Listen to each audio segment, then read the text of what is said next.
Hello, welcome back to the Bite-Sized Bhagavad Gita. Today we're looking at chapter 15, the Purushottama Yoga. The Purushottama is the name of the infinite spirit soul that is Krishna, that is within us. In this chapter, there is the description of a mystical banyan tree. Okay, and it's used as a symbol. And it's also said to be very difficult to perceive. It's very subtle and exists only in the spiritual world. Now, this chapter is very, very short and precise, and it could be probably summarized by the statement, I think it's somewhere, probably the 4th or 5th verse, where it says, Krishna says, this tree is material desire and it ought to be cut down from the root with discrimination. Cut down with discernment from the root. That's it in a nutshell. Thank you. That's the Bite-Sized Bhagavad Gita now. Right, so let's describe this tree. It's difficult to describe. Firstly, it's growing in a strange way. Its roots are said to be moving upwards, and its branches are said to be moving downwards, which is kind of contrary to nature. Now, I'm going to tell you directly what the reason is for the tree use of, in a metaphoric sense. It's our material entanglements, right? Plenty of good symbolism there, and can be used very well to understand how it is that we get caught up in associating with matter and so forth. But I'm also going to lead you on to a different kind of path, which is sort of suggestive that gravity might be understood in terms of the growth of a tree. If we think of Krishna as the attraction, Krishna means all attractive, is the author of the book, or not the author, the singer of the Gita. Vyasadeva was the author, the sun god, who wrote it down. He saw this whole thing take place in this field thousands of years ago and wrote it down for us to all remember. That Krishna is all the attraction that we are pulled towards, more powerful than gravity, or perhaps even contrary to gravity, something stronger than that.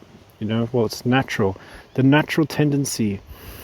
Naturally, whether it's nature or nurture, it could be said that we assume, as being embodied souls, that pleasure is going to come from the outside world. This is a psychological thing. Even Sigmund Freud has said, the pleasure principle, we are driven towards that, which is good. Look at the animals, spending all day trying to get the good, trying to get the honey, be it for the clan, the tribe, the fam, for the queen bee or whatever. It's an endless pursuit of good, and that goes to say also an avoidance of the bad, of the discomfort, or of the undesirable. So then, could be said that that's what makes the difference between the human and the animal. Also, in this capitulation, we'd have to talk about the demigod as well, who was constantly attracted to the transcendental in a kind of detrimental way that disregards the body. The transcendental pleasure, the constant yearning for beauty and higher tastes. But let's get back to the main point here. Man, misguided, assumes that pleasure is going to come constantly from the senses, perhaps which they once did, which gave a taste of kind of a happiness, a contentment that lasted for 5, 10, 15, half an hour, whatever, throughout the digestive process.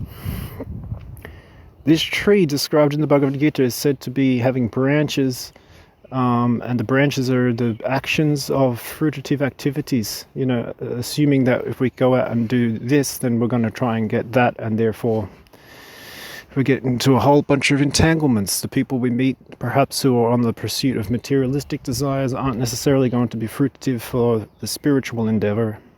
So that's a type of tool that you could use to cut down that branch. And on and on it goes. Trying to have to do this in order to get that, but somewhere along the line you have to get licensing or have to get certifications, which is going to cost more money. So you take out a loan, which takes an interest, which is going to cost more. And so the job isn't done correctly because there's such a rush to get that interest loan, to get the money to be paid back. So on and on and on it goes. Awakening, or the conscious movement, the woke, could be said to be those who are aware of the cycle. There are many cycles, and time again we spiral out, constantly becoming aware of ourselves within that cycle. The moment, that's all it takes, just a snap image of awareness, and we're brought out of that cycle. The branch is cut down. Not going to sit here talking about how many branches there are, but it's an infinite process. Now, Krishna describes that there's a very steady demarcation between those who are spiritually inclined, pursuit of a kind of transcendental happiness that's found within, that disregards feeding the senses, although necessary for the maintenance of keeping the body-mind together, which should be mentioned and emphasized, that the spiritual mind flicks inwards to find that same kind of contentment that is initially presented through satisfying the senses, but doesn't rely upon that and lasts longer, as opposed to those who are driven purely by the pursuit of material satisfaction. So the rest of the verse after that continues throughout the chapter to describe that there is a demarcation between these people. Now the tree again is used as that symbol, with roots reaching towards Vedic injunction. So I think that the purpose of that tree metaphor was, again, after, to think of poor Arjuna has seen all this stuff and trying to digest, all this deep, profound wisdom that is so strong that it can last for mankind the rest of the 3,000 years, and to see us into the age of Kali, because when Krishna described these things, when Krishna finished his time on the planet, the age of Kali had begun. And so this is like the book. All right, things are going to get real bad. Here you go. Please take this. And so poor Arjun, like, here's just a nice symbol to remember the tree, the humble tree, watch the tree's growth. It has a lot of wisdom. There's that saying of that wise old owl who sat in the oak. The more that he heard, the less he spoke. The more he spoke, the less he heard. Why couldn't we be like that little bird? Yeah.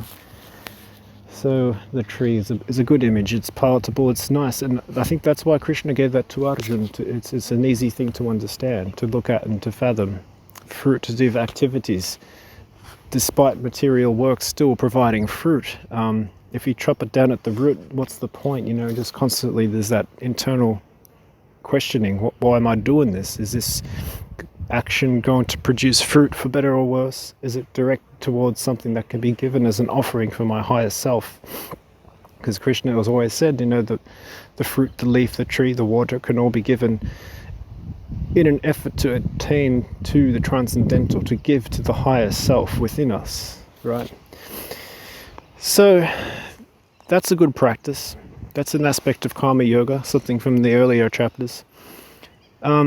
There's also this mammoth of an exercise that one ought to get in touch with. This is a very core tenet of the sort of Advaita aspect of the Hinduism, the Hindu tenet, which talks about that, the trees, the earth peoples as the forest trees, and each person has within them that Purushottama, and it's just a different manifestation of consciousness. And depending on one's particular tastes, desires, that's what the tree is going to give the fruit. So it's kind of like a thing to be careful what you wish for. And it's also a statement about what's in Hinduism, the yoga philosophy is called samskara or karma. Depending on one's inclination, tastes, desire, judgment alone, that's the kind of thing that you're going to be attracting in this life. So why not try to attract or call upon or make noticed that which is the most transcendental to attract? And it's difficult to do so, but the Gita is there so we can remember. Chapters 16, 17 and 18 is about to get really juicy. We've got 3 left to go in this series, so I thank you very much for paying attention so far. The Purushottama Yoga, chopping down the tree of material entanglement using discernment, the wisdom. Is this going to be prosperous for the greater good? At the time, it may not seem so, but so long as we keep that as the platform from which all actions manifest, then one could be assured, even if you change your mind later on down the path, that the intention was there, and the God looks in the heart behind the action, because that's what sustains itself. You can't take your money with you as you get buried or whatever. It's kind of like that, the intention is what's important. So may you be directed with good intention. Peace.